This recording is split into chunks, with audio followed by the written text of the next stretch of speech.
Bonjour à toutes et à tous, ravi de vous retrouver, bienvenue à vous. Vous êtes peut-être sur la chaîne Tech Co sur les box opérateurs, peut-être aussi sur notre chaîne YouTube ou bien sur l'appli RMC BFM Play. En tous les cas, sachez-le, comme chaque lundi soir, c'est votre rendez-vous dédié à la tech. Bienvenue dans ce nouveau numéro de Tech Hebdo sur la chaîne Tech Co.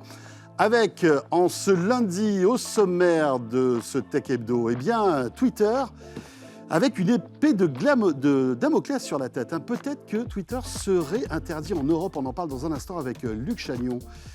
Et puis imaginez un casque avec un bon son, au design à peu près, on va dire, traditionnel, mais surtout avec un potentiel de durabilité important. Eh bien, c'est le nouveau Fairphone, on en parle dans quelques instants. Et puis Raphaël Grabli viendra nous parler du nouveau Pixel A. On l'a testé et visiblement, on est emballé. Voilà, merci d'être avec nous. C'est parti pour Tech Hebdo sur la chaîne Tech Co.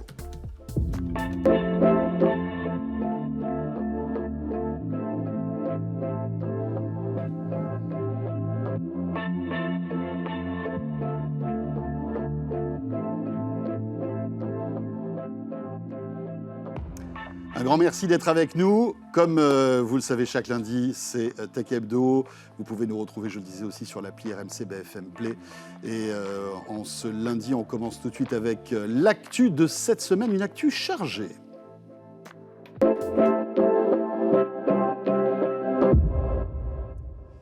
Et pour faire un point justement sur toute l'actu de ce début de semaine, c'est avec Luc Chagnon. Bonjour Luc. Bonjour François. Journaliste à la rédaction de Tech Co. Merci d'être là, Luc. Alors, pas mal de choses à évoquer. On va parler dans un instant de OpenAI, mais aussi de Neuralink. Mais pour débuter, Twitter qui fait l'actualité depuis le début du week-end. Alors voilà, il y a pas mal de menaces, à la fois de Thierry Breton, mais aussi de notre ministre du numérique, comme quoi Twitter pourrait, d'ici la fin de l'été, peut-être être interdit. Est-ce que c'est sérieux tout ça ? Effectivement, c'est un nouveau coup d'éclat d'Elon Musk, on va dire, propriétaire de Twitter, qui s'est retiré la semaine dernière du code de bonne pratique de l'Union européenne en matière de désinformation. Donc c'était un texte qui avait été signé en 2018 entre pas mal de plateformes, donc Facebook, Meta, les plus grosses plateformes, TikTok aussi, mais aussi des entreprises dans le domaine de la publicité et des fact-checkers, dont l'objectif était d'éviter que ces grosses plateformes participent à répandre des fake news, de la désinformation sur Internet, et donc que les plateformes qui répandent ce genre de désinformation voient leurs recettes publicitaires, on va dire, réduites, pour désinciter les plateformes à répandre ce genre de fausses informations. Et Twitter s'est justement retiré de ça. Oui. Donc c'est effectivement de ce point-là que part en fait toutes les polémiques, les récentes déclarations en matière d'interdiction, de potentielle interdiction de Twitter dans l'Union européenne. Mais alors pourquoi, première question Luc, pourquoi Twitter se retire en fait de ce code en quelque sorte ? Il n'y a pas eu de déclaration officielle de Twitter en la matière, c'est Thierry Breton, le commissaire européen au marché intérieur, qui l'a annoncé sur Twitter, donc voilà, il n'y a pas eu de communication de la part de Twitter. Formelle de la part de Twitter sur le sujet. Alors qu'Elon Musk communique sur tout et n'importe quoi, il n'a rien dit là-dessus. Effectivement, là pour une fois, il n'a rien dit, mais en fait, on peut comprendre que ça s'insère dans la logique d'Elon Musk plus général en matière de désinformation, de gestion des plateformes, parce qu'il répète à l'envi qu'il veut faire de Twitter une plateforme de liberté en matière d'information. Il a complètement changé la fonction des badges de vérification sur Twitter, qui a fait que maintenant ils peuvent être utilisés par n'importe qui, y compris pour amplifier la diffusion de désinformation. Donc on voit que ce n'est pas le souci principal d'Elon Musk en la matière. Et en fait, le fait est que même s'il se retire de ce pacte-là qui était volontaire, Twitter reste malgré tout soumis à des obligations. Il n'est pas complètement extrait du domaine légal, en particulier en Europe, vu que à partir de la fin août, du 25 août, il y a de nouvelles dispositions qui rentrent en vigueur. C'est ce qu'a expliqué Thierry Breton, et c'est de là que viennent l'ensemble des avertissements. Bien sûr. Et les menaces, parce que le tweet de Thierry Breton était assez violent quand même. Il a tout simplement rappelé en fait ce qui s'appliquait à Twitter, et qu'en fait, à partir de fin août, il y a de nouvelles obligations qui vont s'appliquer à de très grandes plateformes, y compris Twitter, dans le cadre du Digital Services Act. Et parmi elles, l'obligation pour les plateformes de mettre en place en fait, des moyens supplémentaires pour lutter contre la désinformation, d'analyser les risques, que les plateformes auto-analysent les risques en fait, qu'elles présentent en matière de désinformation, de leur diffusion, les mesures qu'elles pourraient mettre en place. Il n'y a pas de mesures obligatoires qui sont évoquées, il y a des suggestions, donc augmenter les forces de modération, il y a plein de possibilités.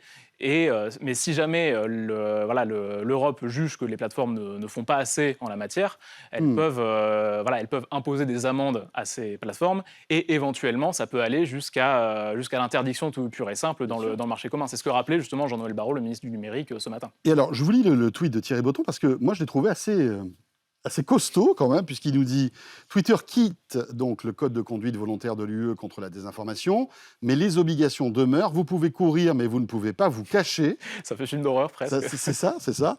Et au-delà des engagements volontaires, la lutte contre la désinformation sera une obligation légale sous DSA. Donc c'est ce que tu expliquais à l'instant, dès le 25 août.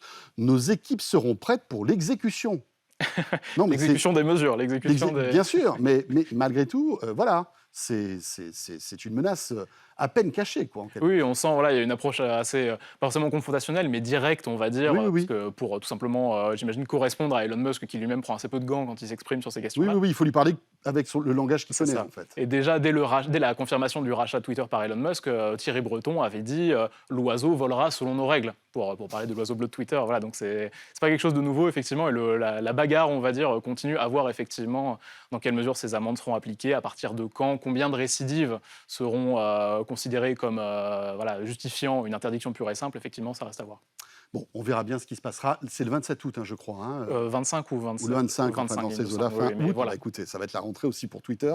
Une rentrée qui risque d'être un petit peu mouvementée, mais peut-être que d'ici là, Elon Musk tout sera résolu. Se pliera aux exigences de l'Union européenne, ce qui serait quand même une bonne solution, et pour nous tous d'ailleurs, parce que si demain on ne peut plus utiliser Twitter, ça serait quand même un peu embêtant.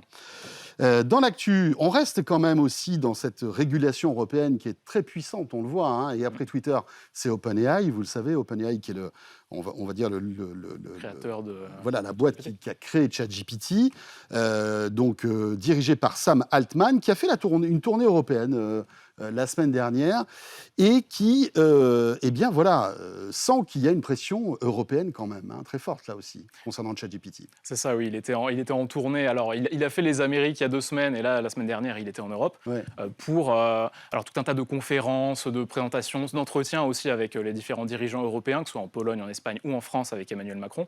Et lors de son étape à Londres, c'était le 24 mai, il me semble, il s'est exprimé, il était interrogé notamment sur la régulation à venir en matière d'intelligence artificielle, parce que ça attire beaucoup l'attention, ces nouvelles applications, y compris chez les régulateurs. Et Sam Altman a plus ou moins laissé entendre, même explicitement dit, en fait, que OpenAI pourrait retirer ses services d'Europe si jamais il n'arrivait pas à appliquer les réglementations européennes. Les réglementations européennes en la matière. Donc il s'est justifié en disant que il y a des limites techniquement à ce qui est possible, bon ça on peut l'entendre, mais il n'a pas dit clairement qu'est-ce qui était du domaine du faisable et qu'est-ce qui n'était pas, quoi. Oui, donc première réaction, on va dire un peu épidermique, si on ne peut pas faire ce qu'on veut, on retirera ChatGPT. Effectivement, on l'a dit clairement. Et puis après, il met un peu d'eau dans son vin en disant c'est pas ce qu'on veut, etc. C'est ça. C'est pas nouveau, souvent on a comme ça des menaces de la part des géants américains qui se sentent un petit peu, on va dire, malmenés par la régulation. Alors ça peut être en Europe, mais on se souvient aussi en Australie, on avait eu une histoire à peu près similaire avec Google. Google qui avait menacé de quitter l'Australie si il ne pouvait pas, enfin je sais plus quoi. C'était une question de rémunération, je crois, des sites d'information. Pour les faire figurer dans Google News, il devait financer en partie les sites et Google n'était pas d'accord. Voilà, et puis finalement tout le monde s'est mis d'accord et Google évidemment n'a pas été interdit en Australie. Dans l'actualité aussi, on se rapproche vraiment des films de science-fiction. Avec Neuralink, on revient donc à Elon Musk, puisque vous le savez, Neuralink appartient à Elon Musk. C'est une société qui réfléchit à installer des implants dans le cerveau, alors aujourd'hui dans des animaux, mais demain sur des humains, pour en fait régler certains problèmes de santé, des paralysies, des choses comme ça, etc., etc. Et ces derniers jours, il s'est passé quelque chose de très important. Effectivement, nouvelle avancée, on va dire, petite éclaircie aussi dans le domaine des entreprises possédées par Elon Musk pour compenser Twitter, on va dire. Effectivement, Neuralink a été... donc l'entreprise Neuralink a dit qu'elle avait été autorisée par la FDA, donc c'est l'agence des médicaments américains, l'agence sanitaire américaine, pour commencer à faire des tests de ces implants cérébraux sur des humains. Parce que jusqu'ici, comme tu l'as dit, c'était essentiellement sur des animaux, donc des singes, des cochons, des choses comme ça. Et là, ce serait une nouvelle étape justement pour tester le dispositif et arriver à arriver à régler les différents problèmes qu'Elon Musk prétend pouvoir régler avec cette technologie. Parce qu'il y a beaucoup pas forcément de promesses, mais en tout cas, Elon Musk laisse entendre qu'à terme, ça permettra de régler beaucoup de choses, que ce soit des troubles, des maladies cognitives comme Alzheimer ou Parkinson, mais aussi des troubles plus généraux comme l'obésité, l'autisme, voilà, des choses extrêmement larges. Pour l'instant, les équipes techniques, on va dire, de Neuralink se contentent de dire que ça va permettre de communiquer avec des machines, notamment pour des personnes paralysées qui ne pourraient pas taper sur un clavier. Donc ça C'est-à-dire que permet simplement, en se concentrant Voilà. sur, par exemple, un clavier ou sur un écran, il pourrait écrire peut-être et échanger avec la machine, simplement parce que voilà, ce capteur qui fait la taille d'une pièce de 1 euro, je crois, serait inséré dans le cerveau. Alors, voilà, ça fait un peu peur comme ça, mais effectivement, ça ne fait pas peur à Elon Musk et à ses équipes. D'autant plus que, enfin, pour le moment, voilà, le recrutement n'est pas encore ouvert. C'est un recrutement volontaire, bien sûr, et il n'est pas encore ouvert. Oui. Mais voilà, donc il y a beaucoup reste à voir effectivement comment tous ces problèmes seront résolus, parce que pour l'instant, il n'y a pas vraiment d'explication sur la manière dont ce dispositif pourra régler tout ça. Et on rappelle aussi à voir effectivement comment le recrutement volontaire va se passer, puisque Neuralink fait aussi l'objet de 2 enquêtes, notamment pour maltraitance animale, Oui. pour les différents animaux sur lesquels le dispositif a été testé, un certain nombre Sont décédés. sont morts. Voilà. Et il y a aussi une enquête en matière de traitement des déchets potentiellement contaminés, puisque ces implants, il faut bien en faire quelque chose une fois retirés des animaux. Et ils ont été déplacés apparemment pas en conformité aux normes, notamment en matière des maladies qui auraient pu se trouver dessus. Donc effectivement, à voir ce que Neuralink pourra faire. Voilà, encore un coup d'éclat signé Elon Musk. Merci beaucoup, Luc, pour toute cette actualité. Merci, François. Luc Chagnon de la rédaction de Tech Co. Donc, alors j'imagine que tu écoutes beaucoup de musique, forcément, hein, peut-être dans les transports ou sur un vélo. Est-ce que tu as testé le nouveau casque de Fairphone, Luc? Alors non, j'ai pas eu l'occasion. Eh bien, on va en parler dans un instant avec mon invité, Agnès Crépé, qui est responsable longévité logicielle et informatique pour Fairphone, nous rejoint en visio.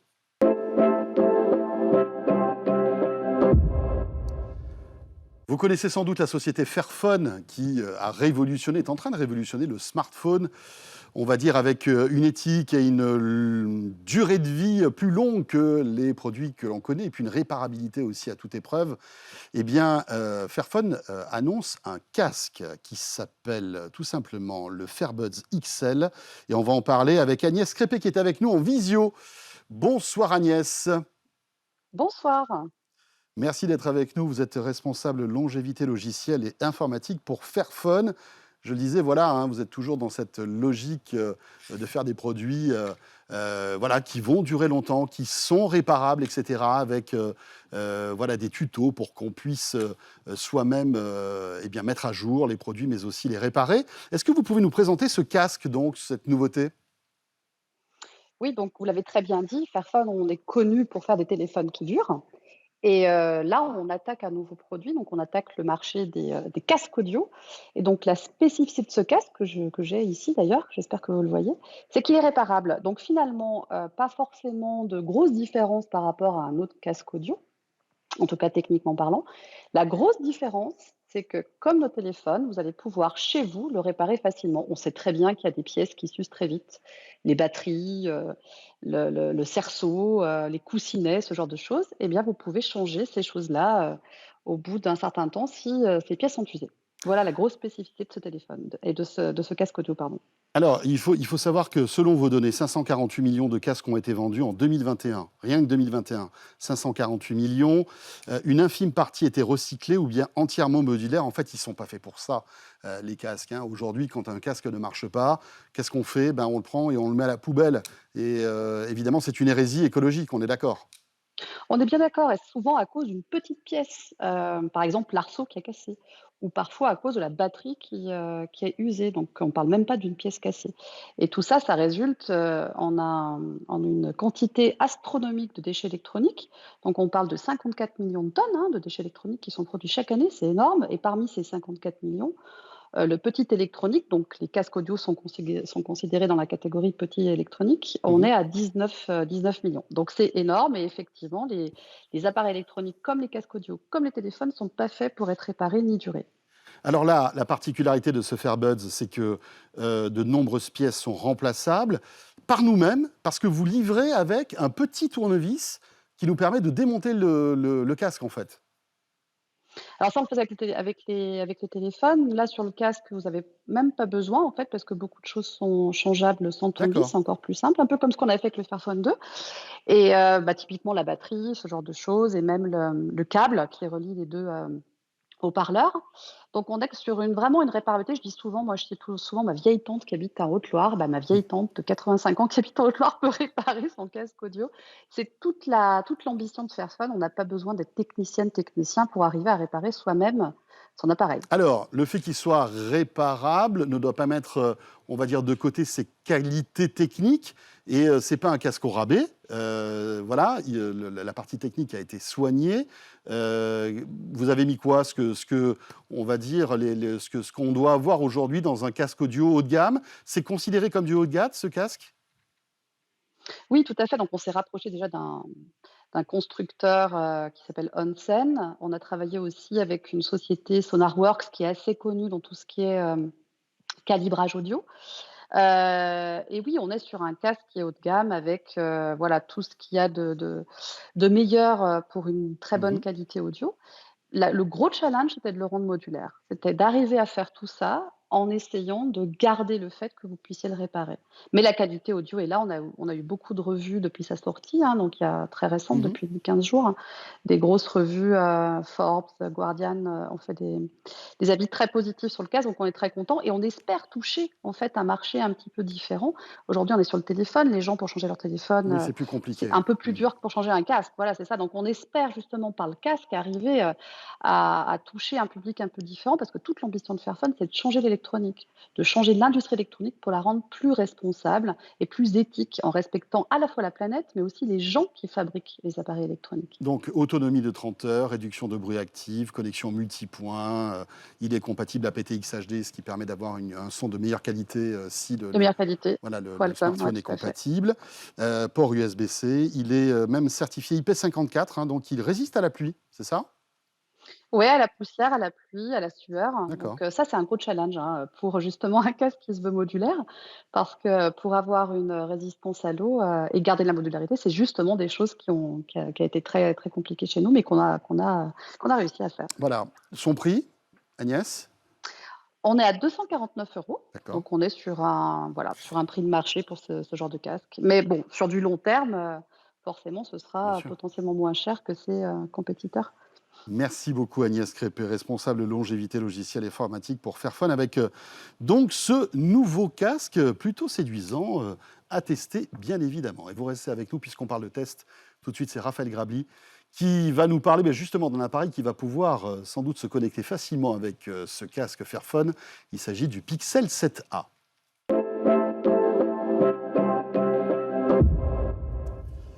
Et le produit de la semaine dans Tech Hebdo, c'est le nouveau Pixel 7a, le meilleur de la technologie à un prix très intéressant. C'est toujours alléchant et ça tombe bien puisque Raphaël Grabli de la rédaction de Tech Co l'a testé, ce Pixel 7a. Salut Raphaël, Salut François. ravi de te retrouver dans Tech Hebdo. Alors voilà, je le disais, c'est vrai que sur le papier, séduisant. Hmm. Pixel fait toujours, et on le sait, toi et moi, depuis Ouais. de nombreuses années, d'excellents téléphones Ouais. avec un module photo travaillé, etc., avec les algorithmes de Google. Ce Pixel 7a qui vient de sortir, alors, est-ce que c'est une bonne surprise? Bah, alors c'est pas tellement une surprise finalement, mais en tout cas c'est un super smartphone, c'est vrai. Déjà on adore les pixels depuis le début, enfin depuis le 3, hein, si je dis pas de bêtises, qui est arrivé en France en premier. Et puis après les gammes A qui sortent en général Oui. durant l'été, qui sont des gammes qui ont démarré autour des 400 €. Mais qui gardent en fait la partie logicielle de Google, c'est-à-dire les algorithmes absolument phénoménaux Mhm. en photo. Et donc oui, le Pixel 7a, c'est un très très bon cru. Alors en photo, en fait, pour être très sincère, d'ailleurs ce qui est assez intéressant, c'est qu'il change même les capteurs. Les Pixel 7 et les 7 Pro, on avait, si je dis pas de bêtises, du 50 mégapixels. Là, on C'était a sorti carrément... l'année dernière, à la fin de l'année dernière. Exactement. Le Pixel... En fait, les gammes principales, entre guillemets, ça sort maintenant... Oui, un fin peu d'année. juste après Apple. Hmm. Et puis ensuite, on a cette A, enfin la gamme A qui arrive avant l'été. Et donc là, on a carrément un capteur principal 64 mégapixels. Alors, On donne le nombre de mégapixels, on sait très bien, toi et moi, que le nombre de mégapixels, ça veut rien dire. Mais c'est pas ça qui fait Ça forcément veut rien la dire. belle qualité des Sauf photos. si vraiment tu veux imprimer tes photos, les agrandir, pourquoi pas. Quand c'est pour les regarder sur un smartphone et les mettre sur Insta, ça ne sert pas à grand-chose. Et d'ailleurs, c'est que les pixels avec 12 mégapixels étaient les meilleurs smartphones en photo face à des smartphones avec du, je sais pas combien, 64, voire parfois, je crois, 128 mégapixels. Mais bon, ils sont quand même passés à 64 mégapixels, avec une techno qui permet aussi d'ailleurs de combiner les pixels entre eux. Mhm. Et non, le résultat, il est à la hauteur. En fait que ce soit avec le capteur grand angle classique, donc avec l'autre capteur qui est un ultra grand angle ou avec le capteur principal, la photo est juste parfaite et elle est juste au niveau des meilleurs smartphones en photo. On rappelle quand même, ce Pixel 7a, il est à 509 €. Ouais. C'est un peu plus C'est un cher. peu plus cher que les précédentes versions des Pixel. Exactement, Ah, hein. 50 € de plus en gros que le 6a qui a été sorti Et on l'été peut dire que 2022. bon, l'inflation étant passée par là, peut-être aussi une surenchère des... Oui. Bon, des alors pièces détachées. c'est une fâcheuse tendance chez tout le monde, hein, d'ailleurs pas que chez Google, hein, chez Apple aussi a beaucoup augmenté ses prix. Donc c'est vrai que maintenant c'est 500 €. Mais si je fais un récap, en gros, bon, le design, il est assez élégant. Alors à l'arrière c'est du plastique, mais ça imite quand même plutôt bien le métal. On a les traces de dos aussi au passage. Mais c'est là où ils économisent un petit peu d'argent. Oui, c'est sur les. C'est pas trop sur les finitions, Non, c'est pas sur les finitions. matériaux. Exactement. Si ce n'est quand même qu'on a cette fameuse bande qui est vraiment métallique à l'arrière, donc c'est assez joli. Et on le voit d'ailleurs à l'image, ce qui différencie aussi, et c'est là où ça permet d'économiser de l'argent, c'est les bandes noires autour de l'écran. Ah oui. L'écran n'est pas aussi resserré, enfin, je veux dire, c'est pas aussi optimisé. Oui, parce que c'est C'est-à-dire ce qui coûte cher en fait. Hein. Exactement. Avoir des bordures très très fines, ça coûte beaucoup plus cher et c'est Exactement. réservé en général aux smartphones très haut de gamme. Exactement. Et donc là, ça permet d'avoir probablement des matériaux Oui. un peu moins chers. Je trouve que c'est assez acceptable compte tenu du prix. En plus, le processeur, il faut le dire, c'est comme le même que celui des Pixel 7 et 7 Pro, c'est la puce G2 de Google. Mhm. Alors, dans les performances, c'est un tout petit peu moins bien, c'est peut-être un petit peu bridé. Non, le vrai point négatif de ce Pixel, mais comme un peu tous les Pixels, c'est l'autonomie qui est quand même pas incroyable. Voilà.